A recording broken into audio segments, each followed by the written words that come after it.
नमस्कार. श्री स्वामी समर्थ. मी मोहिनी तुमच्या सर्वांचं स्वागत करते आपल्या चॅनलवरती. आणि पहा, आता थोड्याच दिवसात श्रावण महिना हा सुरू होणार आहे. येणाऱ्या श्रावण महिन्याच्या तुम्हा सर्वांना माझ्याकडून खूप खूप शुभेच्छा. पहा, श्रावण महिन्यामध्ये काही आपल्याला भगवान शंकरांना प्रसन्न करून घेण्यासाठी आपल्या ज्या काही इच्छा आहेत त्या पूर्ण करण्यासाठी काही उपाय, काही सेवा, व्रत हे करायचे असतात. याविषयीची संपूर्ण माहिती या व्हिडिओमध्ये आपण पाहणार आहोत. त्यामुळे व्हिडिओ कुठेही स्किप न करता पूर्ण पहा. आणि तुम्ही चॅनलवरती जर नवीन असाल तर चॅनलला सबस्क्राईब करायला विसरू नका. त्याचबरोबर बाजूचं बेल आयकॉन नक्की प्रेस करा. त्यामुळे माझे सर्व नवीन व्हिडिओ तुम्हाला अगोदर पोहोचतील आणि तुम्ही एकही व्हिडिओ मिस करणार नाही. तर पहा, तुम्हाला आजचा व्हिडिओ जो आहे तो खूप लक्ष देऊन ऐकायचा आहे, लक्षपूर्वक ऐकायचा आहे. पहा, आज आपण पाहणार आहोत भगवान शंकरांच्या शिवलिंगावरती जे आपण बेलपत्र अर्पण करतो ते खाल्ल्यावर काय होते. पहा, याविषयीची माहिती आपण पाहणार आहोत.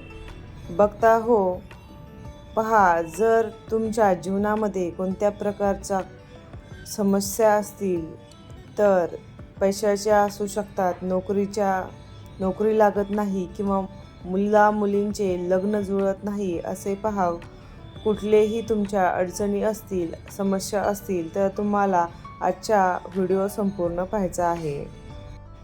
पहा, तुमच्या सर्व मनोकामना, इच्छा भगवान शंकर अवश्य पूर्ण करतील.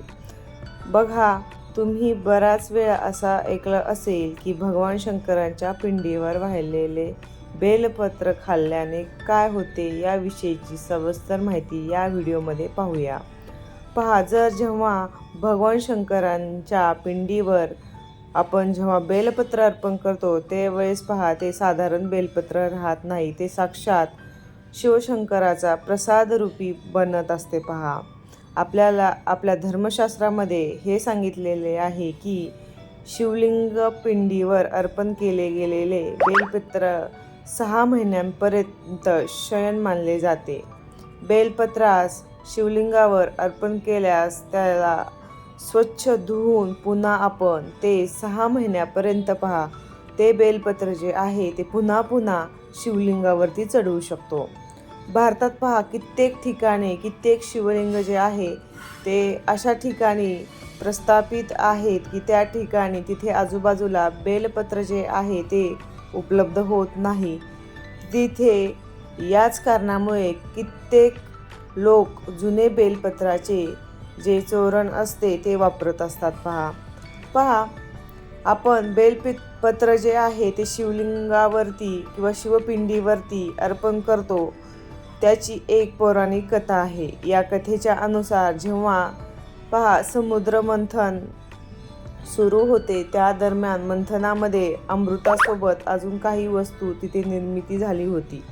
त्यापैकीच एक विषाची निर्मिती झाली होती. आणि हे विष पहा, जे विष आहे ते संपूर्ण सृष्टीमध्ये चारों दिशांना पसरू लागले होते किंवा पसरत होते. पहा, सृष्टीला वाचवण्यासाठी आपल्याला सर्वांना माहितीच आहे, भगवान शंकरांनी, महादेवांनी या विषाला त्यांनी आपल्या कंठामध्ये धारण केले होते. त्यामुळे महादेवांना तेव्हापासून नीलकंठ असे सुद्धा बोलले जाऊ लागले.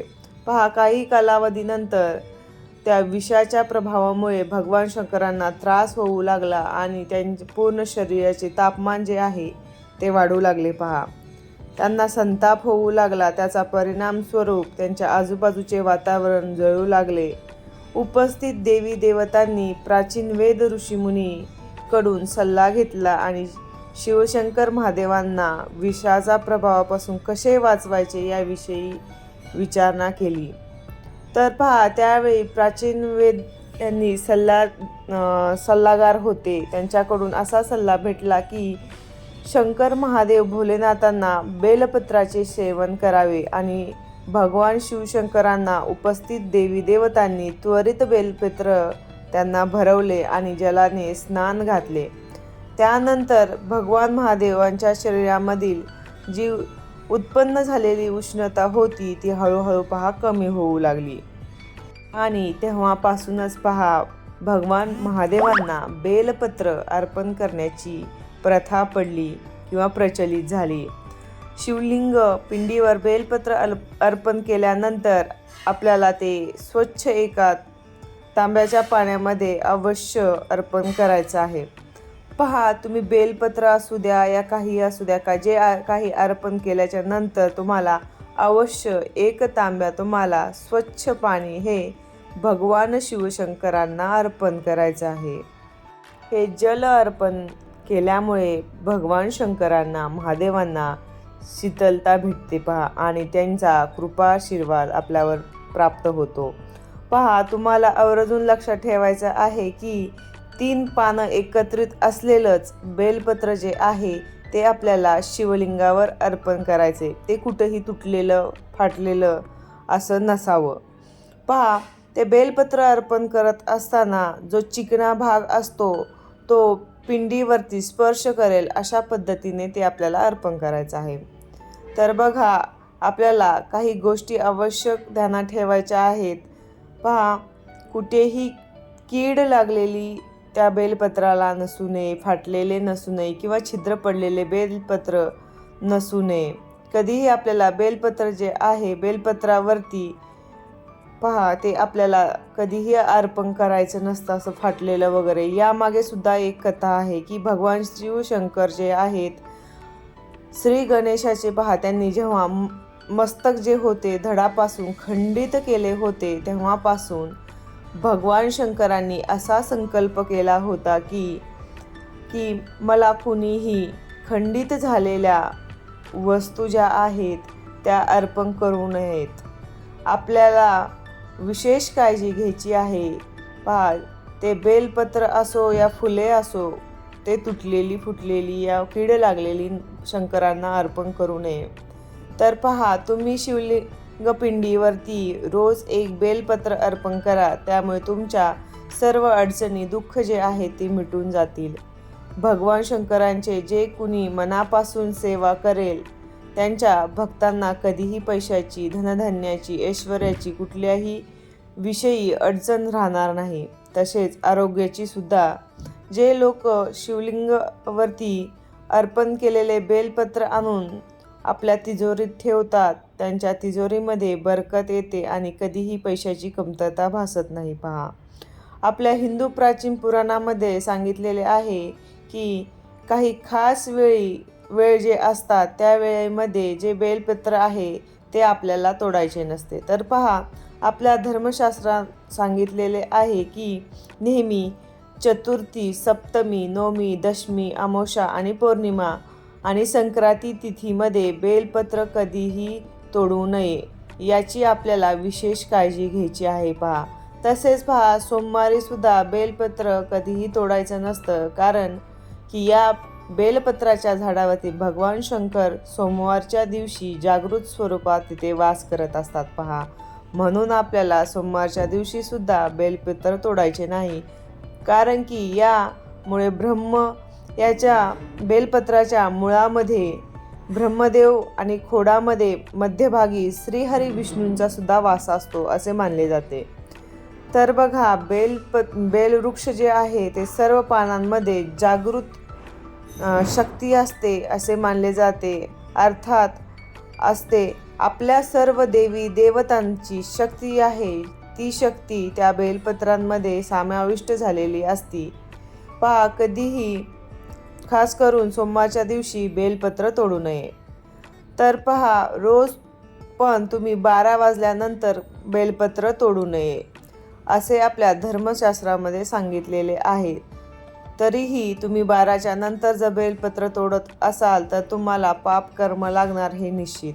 तर पहा खूप जणांना प्रश्न पडला असेल मग बेलपत्राची उत्पत्ती कशी झाली ते आपण पाहूया. तर पहा कंदपुराणाच्या अनुसार एकदा असे झाले की माता पार्वतीच्या घामाचे काही थेंब अध्याचल पर्वतावर जाऊन पडले आणि एक रोपाची तिथे निर्मिती झाली. त्यानंतर त्या त्याला बेलपत्राच्या नावाने तिथे ओळखले जाऊ लागले. पहा आणि या बेलपत्राच्या स्वरूपात त्याचे पूजन केले जाऊ लागले. तर बघा, आता आपण पाहूयात की बेलपत्रास खाल्ल्याने कोणते फायदे मिळतात आपल्याला. तर पहा, जेव्हा आपण भगवान शंकरांच्या पिंडीवर अर्पण करतो ते बेलपत्र, तेव्हा ते बेलपत्र जे असते ते साधारण बेलपत्र राहत नाही. पहा, नंतर ते भगवान शंकरांचा आशीर्वादरूपी प्रसाद बनून जाते, जे की सध्या पिंडीत मिटवण्यासाठी तुमच्या ज्या काही पीडा असतील, तुमचे रोग असतील, आजार असतील संपवण्यासाठी, तसे जीवनामध्ये काही अडचणी असतील, दोष असतील, तसे जीवनामध्ये चालू असलेल्या सर्व समस्या दूर करण्यासाठी सामर्थ्यवान बेलपत्र प्रसाद स्वरूप मानले जाते. त्यामुळे आपल्या सर्वांसाठी ते अमृता समान असते पहा.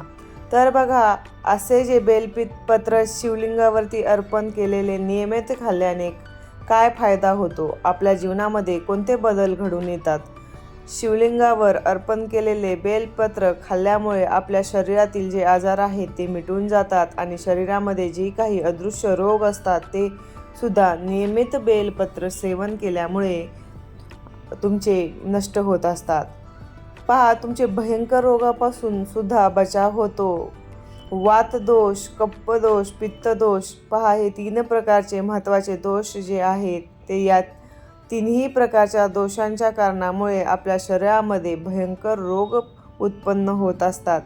जर आपण आपल्या जीवनामध्ये रोगमुक्त तुम्हाला व्हायचं असेल तर आपल्याला या बेलपत्राचे नित्यनियमित सेवन करायचे आहे. पहा की काही लोक जे आहेत ते मांसाहार करतात, मटण, मच्छी, तामसिक जेवण ग्रहण करतात, दारू पितात, नशा करतात.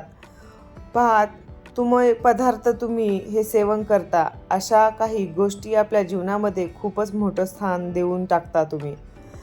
पहा, त्यांना ग्रहण करत राहता, परंतु एक मर्यादा कालावधीनंतर हे जाणू लागते की तुम्ही जे खात पीत होते ते चुकीचे होते.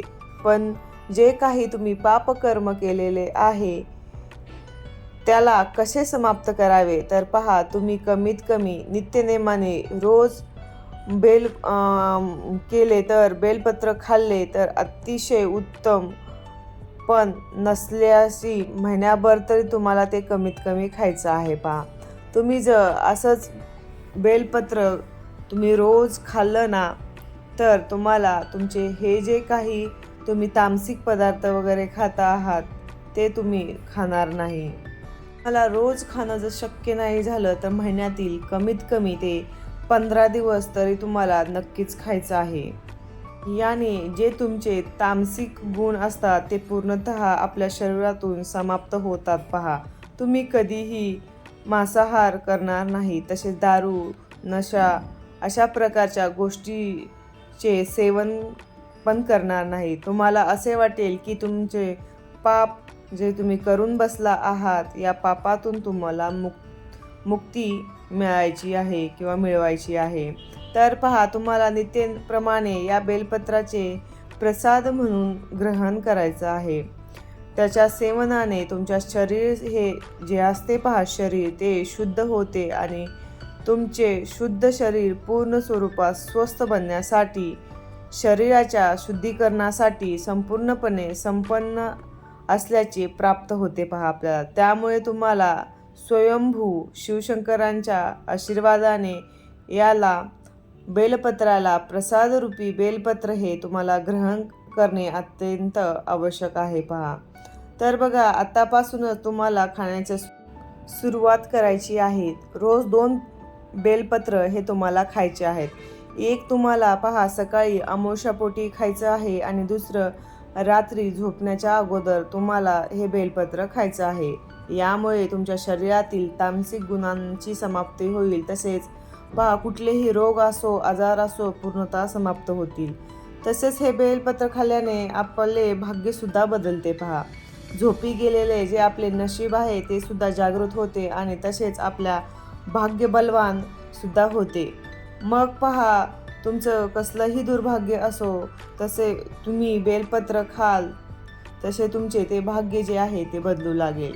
तुमचे दुर्भाग्य जे आहे ते सौभाग्यात बदलू लागेल. तुम्हाला स्वतःलाच अनुभव यायला लागतील. तर बघा, तुमची जी किस्मत आहे ती तुमच्या स्वतःच्या अनुसरून चालू लागेल, तुमच्यासाठी प्रभावी कार्य करू लागेल. तसेच आपल्या आयुर्वेदात सुद्धा मानले गेलेले आहे की बेलपत्र खाल्ल्याने तुमचे जे रक्त असते ते शुद्ध साफ होते असते पहा. तर पहा, तुमचे कुठलेही रक्तासंबंधीचे आजार असतील, तुम्हाला रोज एक न चुकता नित्यनेमाने 2 बेलपत्र जे आहे ते खायला चालू करायचे आहेत. या बेलपत्र तुम्ही खाल्ल्यानंतर तुमच्या शरीरातील रक्तामधील जे काही घाण आहे, ती अशुद्ध घटक आहे, ते सर्व हळूहळू संपून जातील आणि शरीरात पूर्णतः स्वच्छ होईल पहा. त्यामुळे तुमचे चेहऱ्यावरती तेज येईल आणि हळूहळू तुम्हाला सुरुवात करायची आहे मात्र खाणे हे आवश्यक आहे. तुम्हाला लक्षात ठेवायचं आहे की पहा, आपल्या शरीरात रक्त जे आहे ते शुद्ध साफ होऊन जाईल. बेलपत्र जे आहे ते आपल्या शरीरामध्ये फिल्टरचे काम करत असते. पहा, तुमची जी किडनी आहे ते तुमची किडनी जी आहे शरीरातील जसे द्रव्य पदार्थ जे आहे ते फिल्टर करते, अगदी अशाच प्रकारे बेलपत्र आहे ते आपल्या शरीरातील अशुद्ध घटक जे असतात ते फिल्टर करत असतात पहा. दूषित घटकांचा नाश करून आपल्या शरीरामध्ये पूर्णतः शुद्ध करण्याचा प्रयत्न करत असतात पहा. नित्यनेमाने बेलपत्रास 1 महिना तुम्ही खात राहिल्याने तुमच्या सर्व इच्छा पूर्ती देखील होतात. तुमच्या मनातील जे काही आकांक्षा आहेत त्या पूर्ण होत असतात. तुम्ही जशा इच्छा ज्या आहेत त्या असू शकतात, मुलांच्या नोकरीसंबंधी असू शकतात, जे काही शिक्षणासंबंधीचे असू शकतात, त्यांच्यामध्ये अव्वल असं तुमचा व्यवसाय असेल तर त्यामध्ये वृद्धी उत्तरोत्तर व्हावी यासाठी तुमच्या काही इच्छा असतील तर त्यासुद्धा पूर्ण होतील पहा. सर्व विघ्न, ऐश्वर, धनधान्य, बरकत व्हावी यासाठी सर्व अडचणीतून तुमची पूर्णतः मुक्तता व्हावी. घरामध्ये अखंड लक्ष्मीचा वास देखील होईल पहा. तुम्ही खूप मेहनत करता पहा, धनप्राप्ती होत नाही. जेवढे तुम्ही धन प्राप्त करत आहात किंवा तुमच्या समोरील व्यक्ती सहज जो कमवतो ते तुम्ही जास्त मेहनत करून सुद्धा तेवढे धन जे आहे ते कमवू शकत नाही किंवा तुमच्या मेहनतीला पहा नशिबाची साथ देत नाही पहा. हे सर्व तुमच्या भाग्याचा खेळ आहे पहा. मेहनत तर सर्वजणच करतात, नशीबवान नावाचा सुद्धा खेळ असतो. आपल्या भाग्य जे आहे महत्त्वाचा भाग असतो पहा. आणि हे भाग्य जे आहे ते लोकांची साथ देत असतात. हे लोक आपल्या इष्टदेवतांची जी पूजा करतात, महादेवांची पूजा नियमित करतात, उपासना करतात. भगवान शंकरांनी त्यांची कृपा आशीर्वाद त्यांच्यावरती राहत असतो. कोणत्याही प्रकारची तुमची समस्या अडचणी येत नाहीत पहा. त्यामुळे त्यांना कुठल्याही प्रकारचे आजार येत नाहीत. पैसा कधीही त्यांना कमी पडत नाही पहा. असेच खूप सारे लोक जे असतात त्यांच्याकडे भरपूर पैसा असतो पण पाहिजे ते सुख त्यांना मिळत नाही. मनामध्ये कायम भीती असते, अस्वस्थता असते. तुम्ही सातत्याने बेलपत्र सेवन करा, त्यामुळे तुमचे मन जे आहे शांत आणि स्थिर राहील. कुठल्याही प्रकारची समस्या तुम्हाला येणार नाही आणि तुमचे पाहिले की सुख जे आहे ते तुमच्या पदरात पडेल पहा. तुम्ही बेलपत्र नित्यनेमाने खाल्ल्याने तुम्हाला पहा सिद्धीची प्राप्तीसुद्धा होते पहा. तुम्ही जाणून घ्याल की भूत आणि वर्तमान आणि तसेच भविष्यात काय घडत आहे आणि पहा येणाऱ्या वेळेत तुम्हाला आधीच ओळखून जाल. त्यामुळे तुम्हाला तुमच्या पुढच्या आयुष्यामध्ये घडणारे ज्या घटना आहेत त्या घटना तुम्हाला कुठून ना कुठून कुठल्या ना कुठल्या स्वरूपामध्ये तुम्हाला जागृत अनुभव येतील. कारण भगवान शिवशंकरचा आशीर्वादाने अदृश्य स्वरूपात तुम्हाला सिद्धीची प्राप्ती व अनुभव प्राप्त होऊ लागतील पहा. त्यातून तुम्ही तारून जाल आणि सावधान होऊन जाल. असा तुमचे आयुष्य हे यामुळे सुंदर तुम्ही जगू लागाल.